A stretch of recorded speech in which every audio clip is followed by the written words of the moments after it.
Morning all SI ரிசல்ட்டுக்காக எல்லா ஆஸ்பிரண்ட்ஸும் wait பண்ணிகிட்ருப்பீங்க. இந்த டைமில் உங்களோட அடுத்த கொஷினாக இருக்கிறது எஸ்ஐ ஃபிங்கர் பிரிண்ட் இந்த வருஷத்தில் வருமா அப்படின்றது ஒரு கொஷினாக இருக்குது. எஸ்ஐ ஃபிங்கர் பிரிண்ட் இந்த வருஷத்தோட மிடில் வர்றதுக்கான வாய்ப்பு இருக்குது. ஏன்னா அந்த எஸ்ஐ எக்ஸாமில் நீங்கள் பாஸ் ஆகலாம், ஃபெயில் ஆகலாம், கட் ஆஃப் மேபி அதிகமாக வரலாம். அதனால் இந்த எஸ்ஐ ஃபிங்கர் பிரிண்ட்டை எல்லோரும் எதிர்பார்த்துட்ருக்கீங்க. அடுத்த ஒரு வாய்ப்பாக இதை எல்லோரும் பார்க்குறீங்கன்னு புரிஞ்சிக்க முடியுது. எஸ்ஐ ஃபிங்கர் பிரிண்ட்டை பொறுத்த வரைக்கும் உங்களுக்கு ஃபிசிக்கல் டெஸ்ட் இல்லை, அது ரொம்ப ரொம்ப பாசிட்டிவாக அமையும். எல்லோரும் ட்ரை பண்ணலாம்.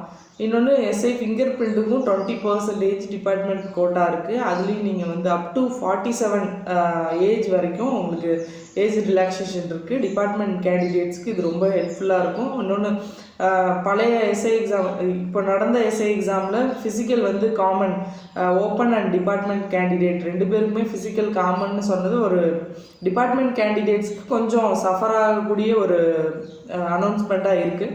எஸ்ஐ ஃபிங்கர் பிரிண்ட்டை பொறுத்த வரைக்கும் உங்களுக்கு ஃபிசிக்கல் இல்லைங்கும் போது நீங்கள் அப் டு 47 வரைக்கும் நீங்கள் அப்ளை பண்ணலாம், அப்பியர் ஆகலாம், நீங்கள் பாஸ் ஆகிறதுக்கான நிறைய வாய்ப்புகள் இருக்குது. எஸ்ஐ ஃபிங்கர் பிரிண்ட்டோட சிலபஸ் பார்த்திங்கன்னா உங்களுக்கு தமிழ் அண்ட் ஜிகே ரெண்டு பார்ட் ஏ பார்ட் பின்னு கேட்குறாங்க. Tamil eligibility test common, SI exam மாதிரியே ஃபிங்கர் பிரிண்ட்டுக்கும் காமன். ஜிகே பார்ட் ஏவை பொறுத்த வரைக்கும் உங்களுக்கு ஜிகேயில் என்ன கேட்குறாங்கன்னா 55 மார்க் 110 கொஷின்ஸு. அதில் என்னென்னா Tamil, general science and history, geography, economics and commerce, Indian polity, current events, இந்த மாதிரி ஏழு டாப்பிக்கில் உங்களுக்கு ஜிகே கேட்குறாங்க. இப்போ அதாவது ஜிகே பேப்பர் மெயின் எக்ஸாமில் எலிஜிபிலிட்டி டெஸ்ட் இல்லாமல் மெயின் எக்ஸாமில் ஜிகே இந்த 7 டாப்பிக்கில் கேட்குறாங்க. பார்ட் பி அப்படின்னு பார்ட் ஏ இது part B general ability test. இதில் உங்களுக்கு psychology and numerical analysis, maths இதெல்லாம் கேட்கறதுக்கான வாய்ப்பு இருக்குது. இன்னொன்று பார்த்தீங்கன்னா இதே பேட்டர்ன், இந்த பேட்டர்ன் அஃபிஷியல் நோட்டிஃபிகேஷனில் கொடுத்த பேட்டர்ன். இது டிபார்ட்மெண்டல் கேண்டிடேட்ஸ்க்கு என்ன மாதிரி சொல்லியிருக்காங்கன்னா GK Tamil eligibility test common, GK அதே மாதிரி main exam part A part பின்னு கேட்குறாங்க. ஜிகேயில் உங்களுக்கு 45 மார்க்குக்கு 90 கொஷின்ஸ், அதாவது அதே 7 டாபிக் முன்னாடி சொன்ன Tamil, general science, history, Indian polity, geography, economics and current events, இந்த 7 டாப்பிக்கில் அதே 7 டாப்பிக்கில் கேட்குறாங்க.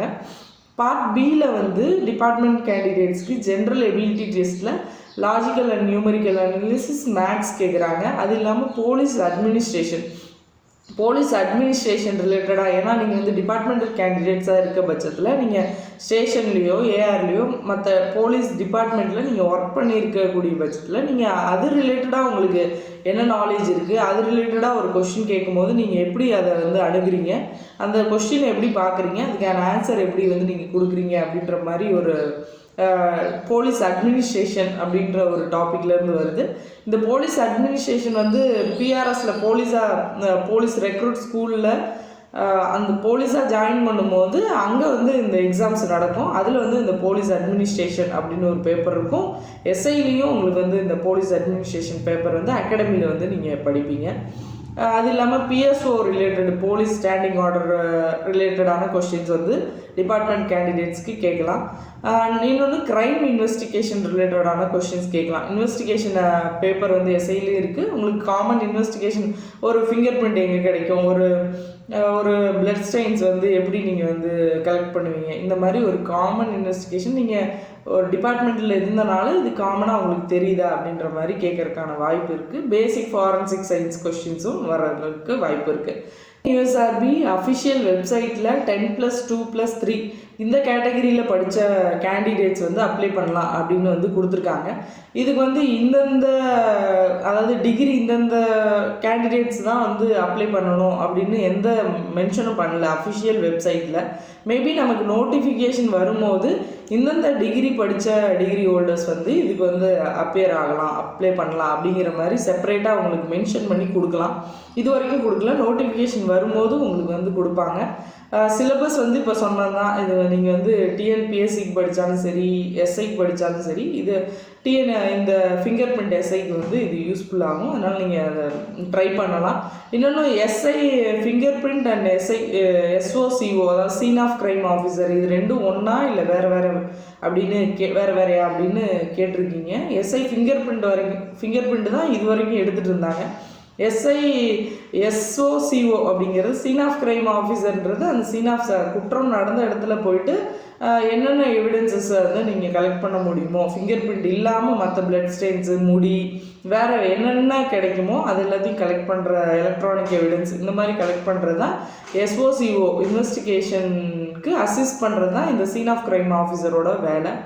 இது கர்நாடகா அண்ட் தமிழ்நாட்டில் வந்து இந்த போஸ்டிங்கை வந்து நாங்கள் புதுசாக வந்து அனௌன்ஸ் பண்ணுறோம் அப்படின்னு சொல்லியிருந்தாங்க. கர்நாடகாவில் வந்து இதுக்கு முன்னாடி எடுத்துட்டாங்க. இப்போ நம்ம டிஎன்யூஎஸ்ஆர்பி நெக்ஸ்ட் நோட்டிஃபிகேஷனில் எஸ்ஐ ஃபிங்கர் பிரிண்ட்டாக கேட்காம SOCO scene of crime officer notification வர்றதுக்கான வாய்ப்பு இருக்குது. எது வந்தாலும் எஸ்ஐ ஃபிங்கர் பிரிண்டோட அப்கிரேட் வெர்ஷன் தான் அது. ரெண்டும் பேசிக் ஒன்று தான், ஆனால் டிஃப்ரென்சஸ் இருக்குது. இந்த வருஷத்தோட மிடில் வந்து எதிர்பார்க்கலாம். நீங்கள் ப்ரிப்பேர் பண்ணுங்கள். அந்த எஸ்ஐ எக்ஸாமில் பாஸ் ஆனாலும் ஃபெயில் ஆனாலும் பாசிட்டிவாக வரலைனாலும் உங்களுக்கு ரிசல்ட் வரலைனாலும் இது உங்களுக்கு ரொம்ப ஹெல்ப்ஃபுல்லாக இருக்கும். All the best. தேங்க்யூ.